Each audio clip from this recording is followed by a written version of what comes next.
लोग आज हवा बनाते हैं कि एयर डिफेंस सिस्टम इतना बड़ा है कोई कुछ नहीं कर सकता। एक छोटे से पिद्दे से एक नाजायज कंट्री को महफूज दिखाने के लिए दुनिया पता नहीं क्या क्या बातें वायरल करती है। इजराइल के पास आयरन डोम है, एयर डिफेंस सिस्टम इतने बड़े हैं, कोई नहीं आ सकता। वो खुदा है? कोई खुदा है? लेकिन दुनिया आज देख रही है, बहुत सारी चीजों को देख रही है। मुझे यहां पर किसी के सिलसिले में नहीं कहना है, लेकिन एक बात कहना है कि नशा में चूर, घमंड में चूर जो बंदा होता है, अल्लाह ताला कभी उसको मच्छर से भी हिलाक करता है। बहुत बड़ी ताकत का इससे मुकाबला होना जरूरी नहीं। तुम्हारे पास होगा बहुत बड़ा सिस्टम, लेकिन रब तबारक व तआला जब इंतकाम ले ले तो फिर तुम्हारे लिए बहुत बड़ी ताकतों की जरूरत नहीं। आप हमें तारीख बताओ, इराक में नमरूद एक जमाने में इस तरह की हरकत किया था कि उसने बहुत बड़ी इमारत बनाई थी और उसके मुताबिक बात यह थी कि वो 1000 लोगों से तन्हा लड़ सकता था, इतनी उसकी ताकत थी। शेर से खुद मुकाबला करता था, कभी डरता नहीं था। नमरूद की ताकत मशहूर थी उस जमाने में और सारे लोग उसकी ताकत का लोहा मानते थे, हत्ता कि वो कभी अपनी जिंदगी में बीमार नहीं हुआ था। आदमी जब बीमार नहीं होता तो उसका गुरूर बढ़ जाता है, सोचता है मुझे कुछ हो नहीं सकता। नमरूद ने उसके बाद ये देखा सारी दुनिया मेरे कब्जे में है, ताकत और दौलत के जखीरे सब उसके पास थे, लेकिन एक चीज नहीं थी, मौत। मौत पर कंट्रोल। इसको कैसे किया जाए कंट्रोल? यानी मरने से बच तो नहीं पाएगा, ये कंट्रोलिंग पावर भी हमारे पास होना चाहिए। उसने एक बहुत बड़ी इमारत बनाई, कहा कि खुदा आसमानों में होता है, हम इतनी बड़ी इमारत बनाएंगे कि उन इमारतों पर चढ़कर खुदा को ललकारेंगे। आजा मैं मुकाबला करता हूं और मुकाबला करके मैं खुदा को गिरा दूंगा किसी भी तरह से। अगर मुझसे ना हो सके तो पूरी फौज को तैयार करूंगा। खुदा से लड़ाई लड़ करके एक बार वो मौत और हयात का पावर अपने हाथ में ले लेंगे, फिर हमको जब तक चाहे जीना है। कहां की खाम ख्याली। लेकिन उसने बनाया, पूरी दुनिया भर से लोगों को जमा किया, सबकी जुबान एक बनाया, सबकी करेंसी एक बनाया, सारी उस पूरी दुनिया के लोग उसकी फौज में। सबको ये बावर कराना शुरू किया कि हमारी लड़ाई है दुनिया से नहीं, हमारी लड़ाई क्रिएटर से, खालिक से। हम उससे पावर छीन लेंगे एक बार और फिर अपने हाथ में मौत और हयात का कंट्रोल रखेंगे। जिसको जितनी लंबी उम्र चाहिए मैं दूंगा, जिसको जब तक जीना है मैं दूंगा। अजल तक, अजल से लेकर अबद तक ये सारे ख्यालात उसके थे और उसने जमा किया, इमारत भी बनाया, फौज भी तैयार किया। क्या रब तबारक व तआला ये नहीं देख रहा था? उसकी तैयारी, उसका जमा करना, उसकी इमारत बनाना, बहुत दिनों तक ये सब काम चलता रहा।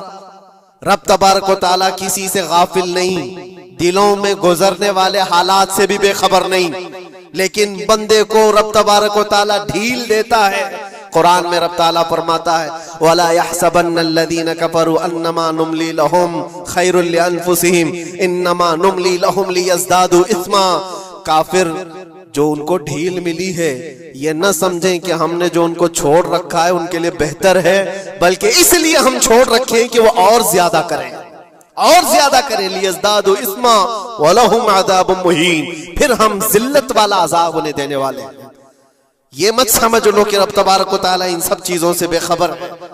नमरूद इतना सब करता रहा, अल्लाह ने उसको छोड़ रखा। बना ले लंबी इमारत, बना फौज भी बना ली, सारी चीजें बना लिया।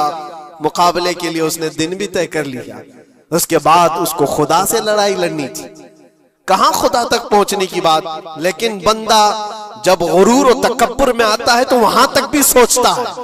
उसे मौत पर कंट्रोल हासिल करना था, बस ये एक चीज थी।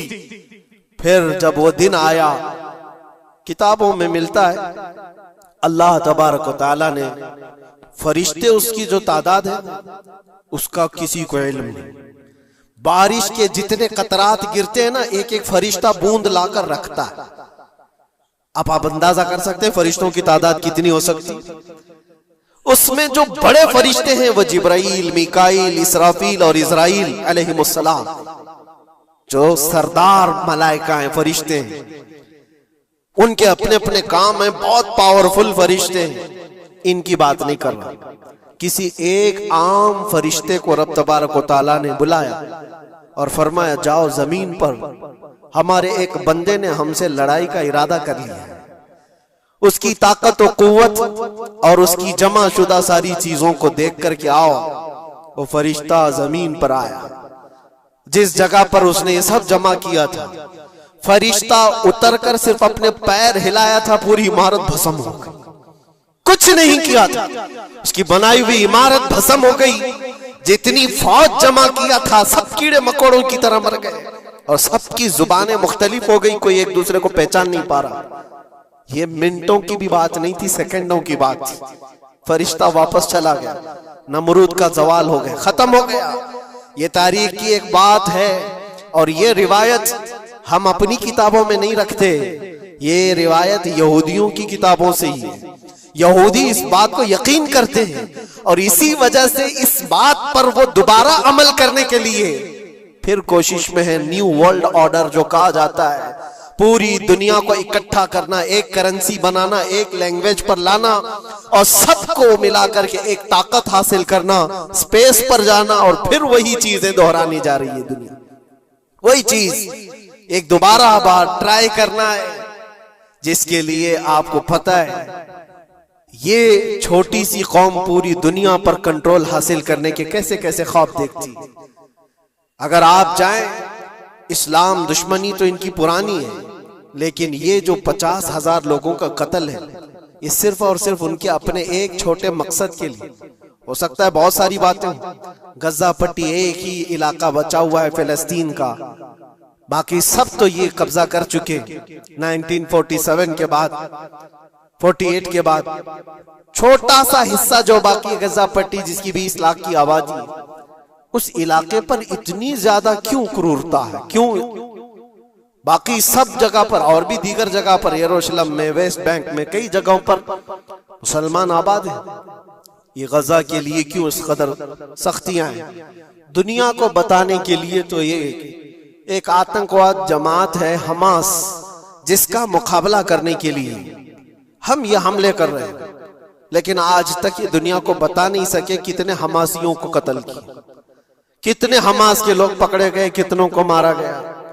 चंद होंगे, लेकिन उसके बदले में जो भारी कीमत चुकाई हो गजा के निहत्थे लोगों ने, 50,000 लोगों का कत्ल, ये तो रिकॉर्ड पे दिख रहा है। बाकी अल्लाह वाला, बाकी कितने हैं जिनकी तादाद मिल ना सकी हो। बाज दानिश्वरों ने यह भी बताया, उसको सिर्फ और सिर्फ एक कैनल बनाना है जो दुनिया की ट्रेडिंग पर कब्जा हासिल करने के लिए। जो सुएज कैनाल है इजिप्ट का, जिससे मेडिटेरेनियन सी से लेकर के गुजरते हैं, 2 समंदरों को जोड़ने के लिए एक कैनल है मिस्र में, इजिप्ट में, जहां से इजिप्ट हर गुजरने वाले जहाज से टैक्स लेता है, हर गुजरने वाले जहाज से एक भारी कीमत लेता है, जिससे ट्रेडिंग पर असर भी रहता है। और जब वो चाहे बंद करे, 2 मरतबा उसने बंद भी किया था तारीख में 1950 के बाद। और ये ख्वाब देखता है इजराइल कि हम अपनी ही जगह से एक कैनल बना लें तकरीबन 300 किलोमीटर, जिसके लिए उसको गजा हासिल करना बहुत जरूरी है। ये बाज लोगों की अपनी तहकीक है। तो क्या कोई अपने मफाद का हासिल करने के लिए 50,000 लोगों का कत्ल कर सकता है? दुनिया को यह भयानक चेहरा भी तो मालूम होना चाहिए। अगर उनको कोई रास्ता बनाना है तो उसके लिए इंसानियत का कत्ल करना,